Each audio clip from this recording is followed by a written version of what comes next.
নদীর কিনারে একটি হাঁস তার বাসায় 4টি ডিম পেড়েছিল। সে প্রতিদিন সেই ডিমগুলোর ওপর বসত এবং এই অপেক্ষায় থাকত যে কখন সেগুলো থেকে ছোট ছোট ছানা বেরিয়ে আসবে। কিন্তু হঠাৎ সেই এলাকায় একটি রোগ ছড়িয়ে পড়ল এবং হাঁসটির অবস্থা খারাপ হতে লাগল। সে খুব দুর্বল হয়ে পড়ল, কিন্তু সে তার ডিমগুলো ছেড়ে যায়নি। শেষ পর্যন্ত রোগের কারণে হাঁসটি তার বাসার মধ্যেই শেষ নিঃশ্বাস ত্যাগ করল। সে মারা গিয়েছিল, কিন্তু তার ডানাগুলো তখনও সেই 4টি প্রাণহীন ডিমকে ঢেকে রেখেছিল। ডিমগুলো ধীরে ধীরে ঠান্ডা হয়ে আসছিল। যদি সেগুলো দ্রুত উষ্ণতা না পেত তবে সেগুলো থেকে কখনোই ছানা বেরোত না। তখনই সেখান দিয়ে একটি মুরগি যাচ্ছিল। সে দেখল যে হাঁসটি মারা গেছে। মুরগি কাছে এলো এবং দেখল যে হাঁসটির নিচে 4টি ডিম চাপা পড়ে আছে। মুরগির মন মমতায় ভরে উঠল। সে ভাবল, আমি যদি এখান থেকে চলে যাই তবে এই মাসুম ডিমগুলো কখনোই ছানা হতে পারবে না। এদের কি অপরাধ? মুরগি একটি বড় সিদ্ধান্ত নিল।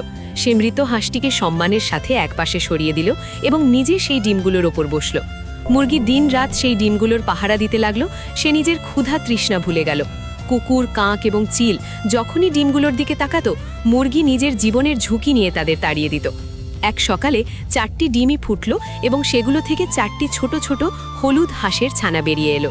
ছানাগুলো তাদের মুরগি মাকে দেখে কিচিরমিচির করতে লাগলো। মুরগির মমতার জয় হলো।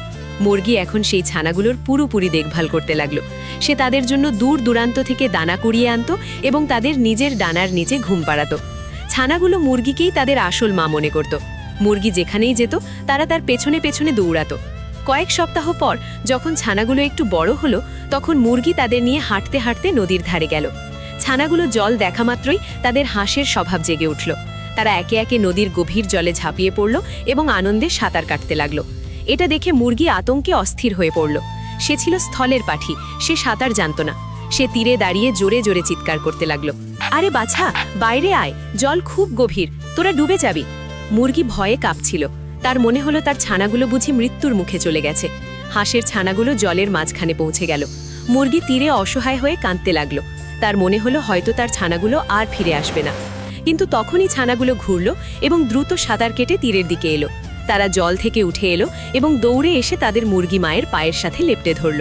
তারা তাদের ছোট্ট ঠোঁট দিয়ে মুরগির ভেজা ডানাগুলো আলতো করে বুলিয়ে দিল, যেন বলতে চাইছে, মা, ভয় পেও না, আমরা তোমার কাছেই আছি। মুরগি তাদের নিজের বুকে জড়িয়ে ধরল। সেদিন পুরো জঙ্গল দেখল যে সম্পর্ক শুধু রক্তের হয় না, সম্পর্ক হয় সেই মমতার যা কারো প্রাণ বাঁচায়। জন্মদাত্রীর চেয়ে পালনকারী মায়ের মর্যাদা সব সময় বেশি হয়। গল্পটি ভালো লাগলে ভিডিওটি লাইক, শেয়ার এবং আমাদের চ্যানেলটিকে ফলো করুন।